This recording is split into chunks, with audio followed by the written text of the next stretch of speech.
Bueno, pues hoy tenemos aquí con nosotros en la España que reúne a Jesús Rollo. Para nosotros es un placer tenerla aquí en este ciclo de entrevistas que venimos haciendo desde que comenzamos con las newsletters. Y lo primero de todo, agradecerte aquí la presencia, Jesús. Y a modo de presentación, para aquellos que no te conozcan, ¿quién es Jesús Rollo?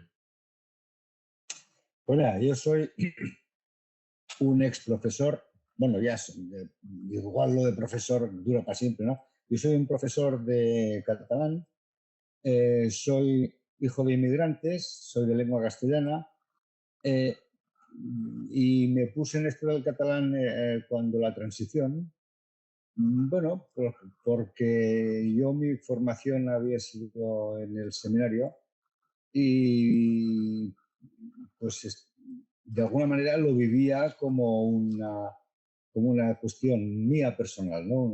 Una partición personal. Entonces, para mí el catalán era entonces un medio de crecimiento personal y de inserción en la sociedad. Por tanto, de alguna manera había un juicio de que el inmigrante no estaba ni reconocido ni bien encajado en la sociedad catalana. Y pues mi primer trabajo en la universidad fue para preparar, o sea, de catalán hablado, catalán parlat. Y fue para preparar a los maestros que entonces tenían eh, que aprender a cambiar de lengua en la primera transición. Eh, Redacté un libro en el año 1990 que fue celebrado, llegó un premio en el Ateneo barcelonés. Me lo dio su presidente Heribert Barrera, aunque él no me votó, porque sospechaba que igual no era según su línea. El caso es que me hice profesor en los institutos y llegué a ser catedrático y entonces pues empecé a ver que la cosa no era lo que yo pensaba. Era más bien más que una promoción del inmigrante, era al revés, una eh, protección respecto a los inmigrantes, o sea, una marginación. La normalización lingüística, en definitiva, llevaba a la marginación del castellano hablante. Y he hecho, ya cuando me he jubilado, he hecho este libro en el que, pues, lo digo, estas reflexiones mías. Bueno, con su dilatada experiencia como profesor de catalán, como usted comentaba en institutos, ¿cómo resumiría la evolución de las generaciones de alumnos que ha ido pasando por sus clases? Pues al principio, buenos años en que fue muy entusiasta cómo se sumó los, las masas castellanohablantes, las izquierdas, se sumaron a la normalización lingüística y pues dio mucho provecho. Quizá fue la época después del rock en catalán, en fin, fue bastante masivo y bastante entusiasta. Pero empezó a gastarse ese tema y los chavales, los alumnos, pues empezaron a tomar un poco del mismo modo. Yo decía que, que nosotros tomábamos a los profesores de formación del Espíritu Nacional, falangistas, que éramos pues dispensadores de una ideología bastante tenebrosa. Bueno, también señala la lengua como uno de los elementos más importantes del nacionalismo, al final, para lograr que sus ideas imperen. Llegados al punto en el que estamos ahora mismo en la actualidad, ¿qué medidas cree que habría que tomar para encauzar la situación política? Bueno, yo creo que el Estado no tiene por qué meterse en la lengua que habla la gente. Tiene que facilitar que la gente lo que hable llegue del máximo de resultado y sea el máximo de, de compactador de la sociedad, que sea...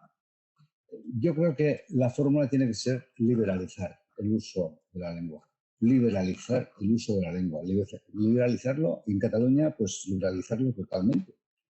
No tiene por qué el Estado, o sea, la Generalitat, preferir una lengua sobre otra. Las dos son igualmente oficiales y además esa es la doctrina del Tribunal Constitucional.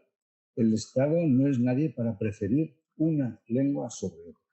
Lo único que podría hacer sería compensar la desigualdad de una lengua para que sea tan posible y tan probable como la otra. Eso sería, para llegar a la igualdad, la única preferencia legítima es la que lleva a la igualdad. Eso no se da, evidentemente, respecto al catalán y al castellano. El catalán tiene mucha prima precisamente para no ser igual, para ser preferible, no preferible por la población.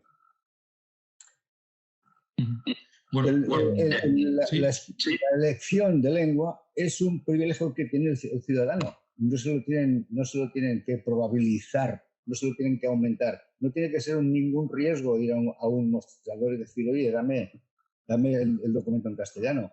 Actualmente pides en castellano y automáticamente, no sé, se encienden las alarmas. Viene la policía a ver quién es el delincuente que está haciendo eso. No, tiene que ser... Evidentemente es un chiste.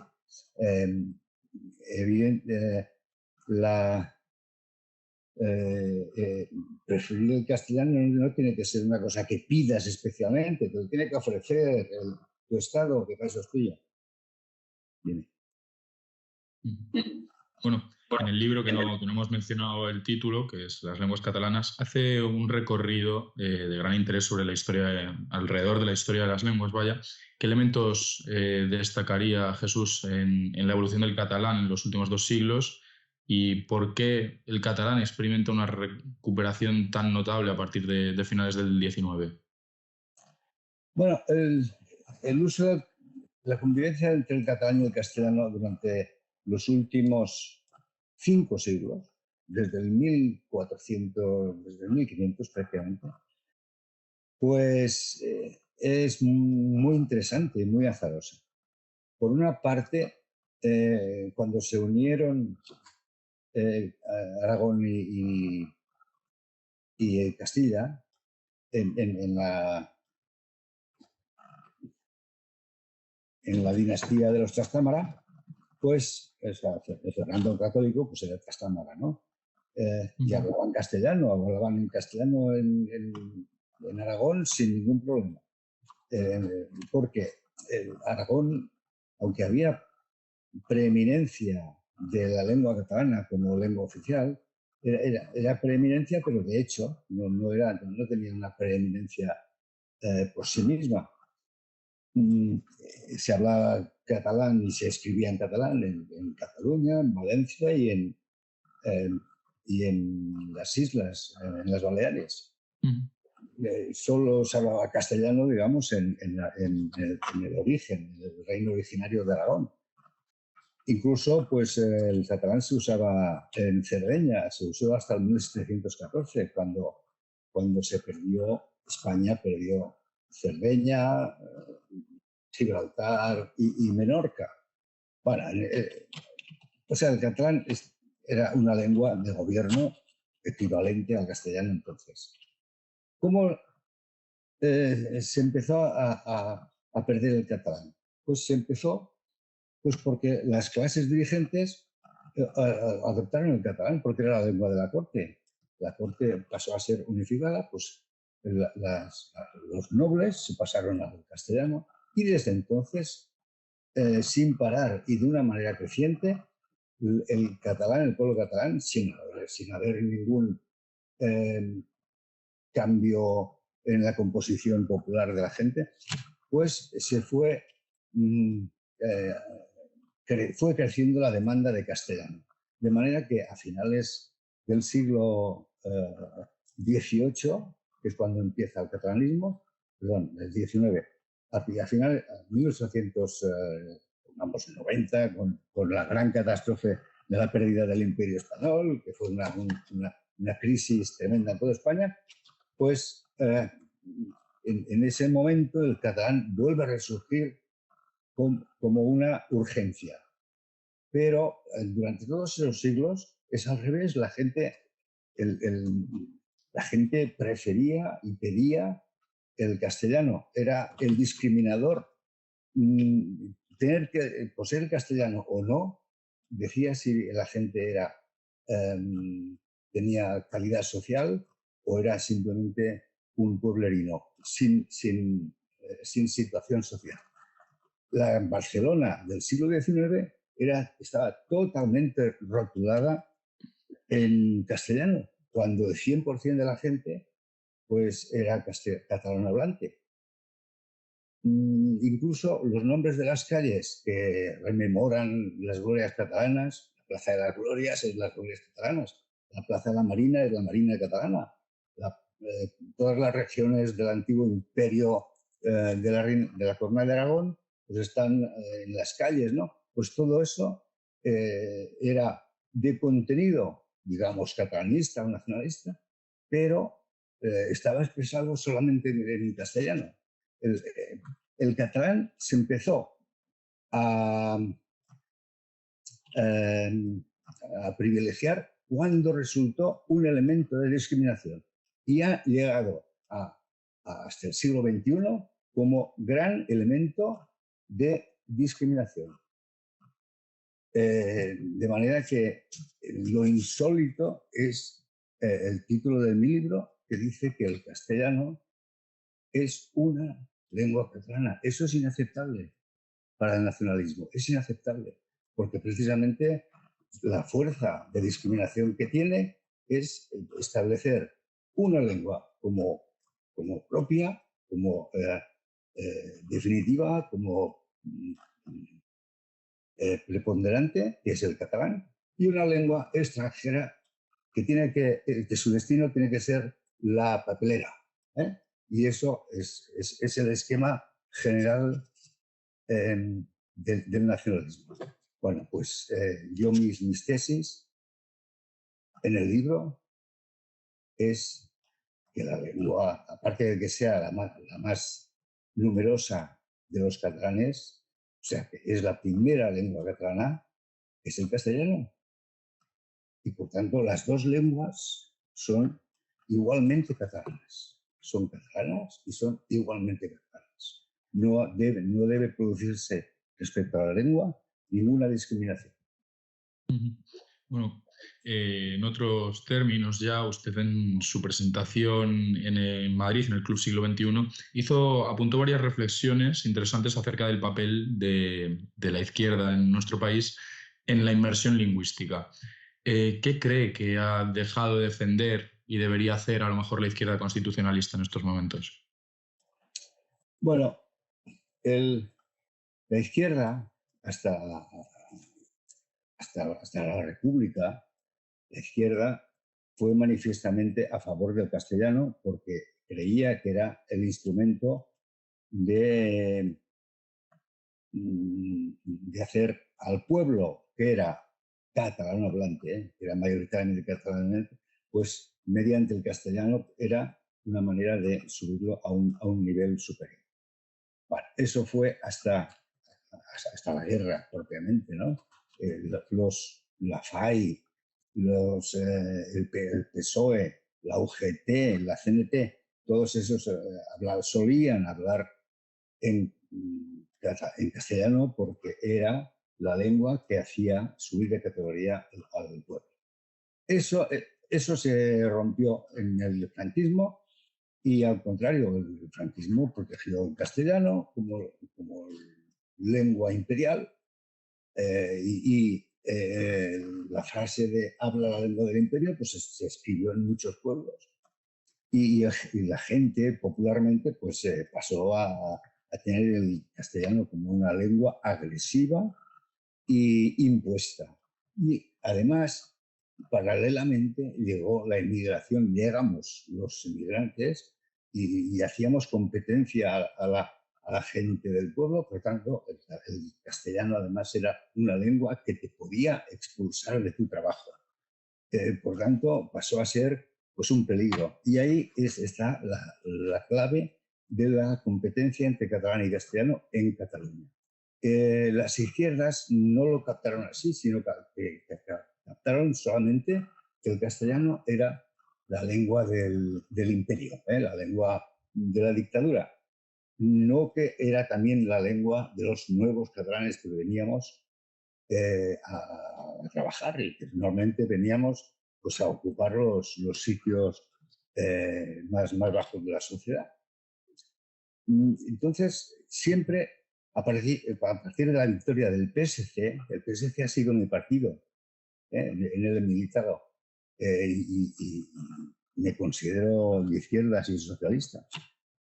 Pero el PSC, y quizá contra su propia voluntad o quizá instintivamente, no ha hecho una política igualitaria, sino que ha tenido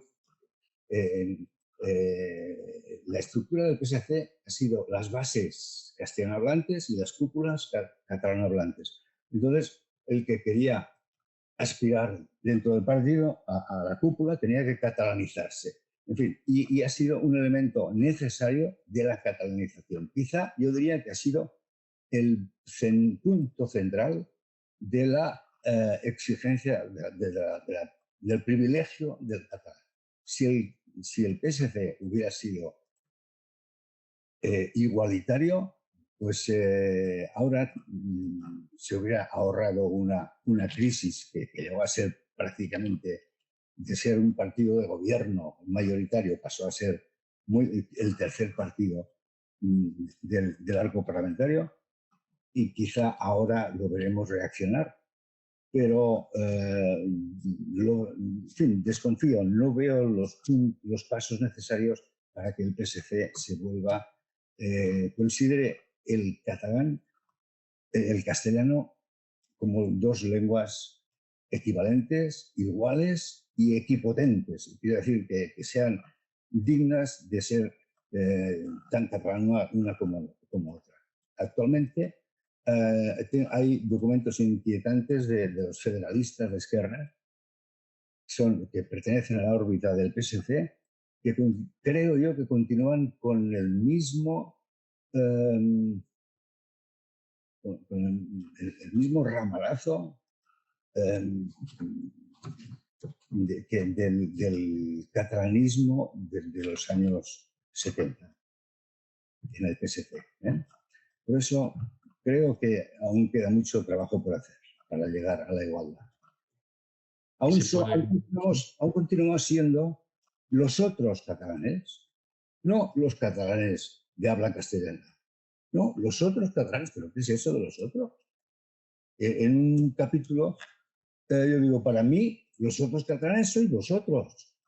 ¿Qué es eso de los unos y los otros? Eso es una marginación, que fue una jugada de los años 60 muy bien planteada por el nacionalismo, pero que cooptó a Candel.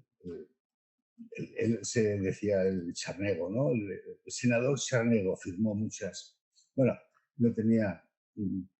Pero fue utilizado por el nacionalismo pujolista para engatusar, digamos, a los catalanohablantes.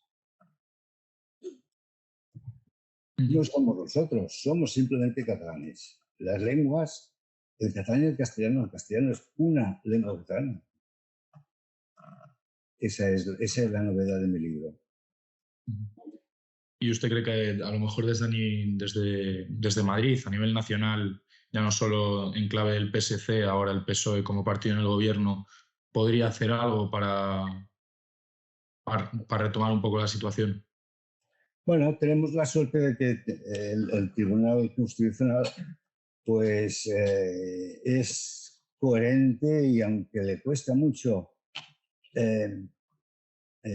este tema, porque es un tema muy envenenado, pero últimamente, tras el estatuto salió en 2006, fue votado en 2006 y fue corregido en el 2010. O sea, estuvieron 4 años ahí dándole vueltas para darle el perfil correcto. La gente del PSC que yo conozco, pues me dijeron que lo que era inaceptable era la sentencia del Tribunal Constitucional. Bueno, pues en los temas de lengua, el PSOE sí al PSC. Le dije, oye, ¿qué hay que opinar de cómo actuamos respecto a las lenguas? Respecto al catalán, sobre todo. Pues sí, el PSC dicta la política lingüística del PSOE. Oye, pues tenéis que neutralizar la sentencia del año 2010. Pues quizá van por ahí. Yo creo que el PSOE tendría que tener una teoría sobre las lenguas en España, pues que fuera coherente, ¿no? Que fuera seguidista respecto al PSC, que en definitiva es seguidista respecto al pujolismo, al nacionalismo. Bueno, Jesús, pues hasta aquí la entrevista. Agradecerle de nuevo su presencia con nosotros y espero que no sea la última vez que tengamos una charla de este estilo. Bueno, estupendo. Oye, nada más quería decir una cosa. Acabo de venir ahora de mi primer viaje, y a lo mejor será el único, que he hecho a Israel. He estado una semana por allí y no conocía el tema, pero en Israel es una construcción realmente violenta de predominio social del judaísmo. Sí, porque es un Estado judío que no reconoce ser ni Estado mixto, es un Estado en competencia totalmente con el árabe. Pues allá la lengua es absolutamente, el poder de la lengua es absolutamente pura marginación. Es terrible. En España, los de ETA fueron a buscar ejemplo a Israel como para revitalizar una lengua muerta, casi muerta en el caso del euskera.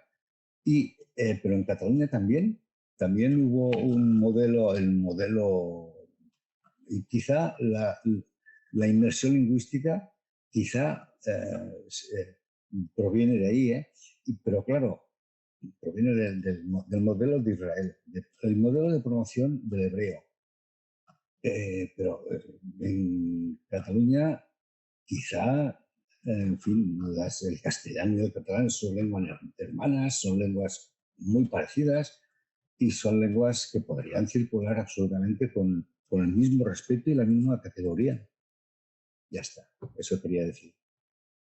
Pues muchísimas gracias, muy interesante el dato y que completa como un broche perfecto a esta entrevista, Jesús. Muchas gracias, Alonso.